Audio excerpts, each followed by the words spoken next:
مشکل نہیں، وہ اعلیٰ کل شیء قدیر، اسے ہر شے کی قدرت حاصل ہے۔ لیکن اصل بات جو ہے میں آپ کو بتانا چاہتا ہوں، یہ ہے سائیڈ ایشو۔ اصل ایشو ہے فلسطین کا جو شروع ہونے والا ہے، بھٹی دہکے گی وہاں۔ ظاہر بات ہے کہ اگر کوئی بہت بڑا اقدام ہو جاتا ہے فلسطینیوں کے خلاف، اور اگر واقعتاً مسجد اقصی اور مسجد قبۃ الصخرہ گرا دیے جاتے ہیں، جو طوفان اٹھے گا عالم عرب میں، یہ حسنی مبارک ہو یا شاہ خالد ہو یا کوئی اور، یہ نہیں روک سکتے اس طوفان کو۔ نوجوان خون اٹھے گا، غیرت اور جو بھی حمیت ہے۔ مسلمان ان پڑھ سے ان پڑھ اور بالکل بے دین، وہ بھی مسجد کی حرمت پر کٹ بننے کو تیار ہو جاتا ہے۔ مسجد تو بنا دی شب بھر میں ایمان کی حرارت والوں نے، من اپنا پرانا پاپی ہے، برسوں میں نماز ہی بن نہ سکا۔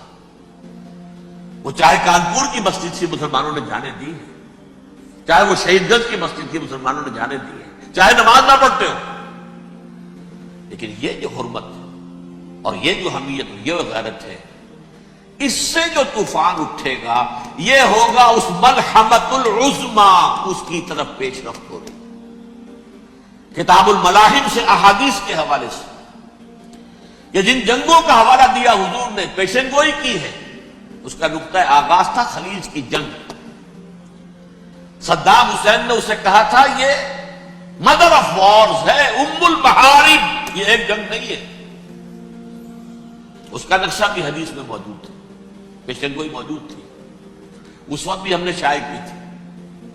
لیکن اس میں جو جنگ اب ہونے والی وہ الملحمۃ العظمیٰ۔ ملحمہ کسے کہتے ہیں؟ لحم گوشت کو کہتے ہیں، اور قصائی کی دکان کو عربی میں ملحم کہتے ہیں، جہاں گوشت کے ٹکڑے کیے جاتے ہیں۔ آج کل مشینوں سے ہوتے ہیں، اب جو ہے وہ ہاتھ سے چھریوں سے نہیں ہوتے، لیکن ٹکڑے ہو رہے ہوتے، جسموں کے چیتھڑے اڑ رہے ہوتے۔ ملحمہ، یہی لفظ استعمال کیا تھا حضرت سعد ابن عبادہ نے رضی اللہ تعالی عنہ یوم فتح مکہ۔ ان کے دل میں تھا کہ اب ہم انتقام لیں گے ان عربوں سے، ان قریش سے۔ الیوم یوم الملحمہ، الیوم یوم الملحمہ، یہ کہتے ہوئے جا رہے تھے۔ ایک خاص کیفیت، آج ہے گوشت کے ٹکڑے اڑانے کا دن۔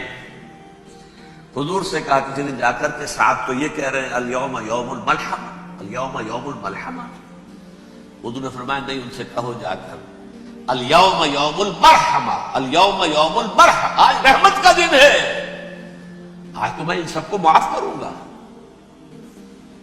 لا تثریب علیکم اليوم، میں تم سے وہی بات کہہ رہا ہوں جو میرے بھائی یوسف نے کہی تھی اپنے بھائیوں سے، اذهبوا فانتم الطلقاء، جاؤ تم سب کے سب آزاد۔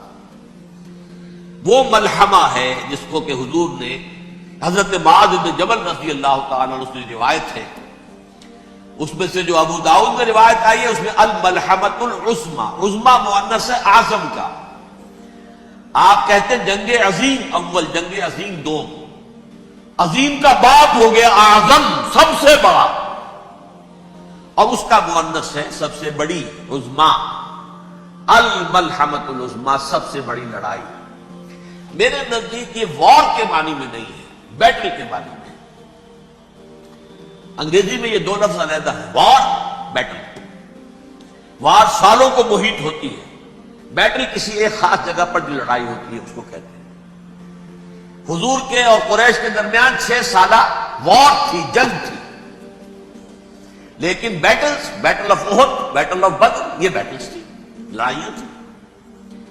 تو عظیم ترین جنگ شاید اس اعتبار سے نہ ہو جیسے کہ ورلڈ وار 1 اور ورلڈ وار 2، یعنی اس کی وسعت کا اتنا معاملہ نہیں اور طوالت کا نہیں، لیکن جو لڑائی جو ہے بیٹل ہونی ہے، جس کو کہ یہ لوگ، یا چونکہ میں نے کہا تھا شروع میں کہ سرما ہے میری آنکھ کا خاک حجاز و ہول قدس، نیو ٹیسٹمنٹ کی آخری کتاب ہے the book of Revelation, Revelation of Saint John, اس میں آرمگڈون کہا گیا ہے۔ ہر مجدون، یہ عبرانی لفظ ہے، ہر کہتے ہیں اونچی جگہ کو، سطح مرتفع، مجدون میگیڈو ایک وادی ہے، مرتفع، وادی مرتفع. یہ ہے واقع لبنان، اسرائیل اور شام کے درمیان جو ٹکڑا، جو ٹرائنگل بنتی ہے، یہ ہے. یہاں پر بڑی جنگ لڑی جائے گی، اور یہ جنگ صلیب ہوگی جو کہا ہے یہ بش نے. یہ جنگ صلیب سیکنڈ ملینیم شروع ہوئی تھی تو پہلی صلیبی جنگ ہوئی تھی. تھرڈ ملینیم شروع ہوا ہے، یہ سیکنڈ صلیبی جنگ ہے، یہ کروسیڈ ہے.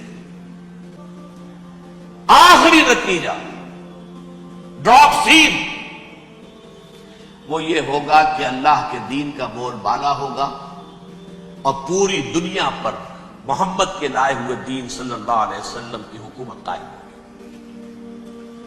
وہ گویا قیامت کی تمہید ہوگی، اس کے بعد بس قیامت آئے گی، کیونکہ مقصد کائنات، تخلیق کائنات پورا ہو جائے.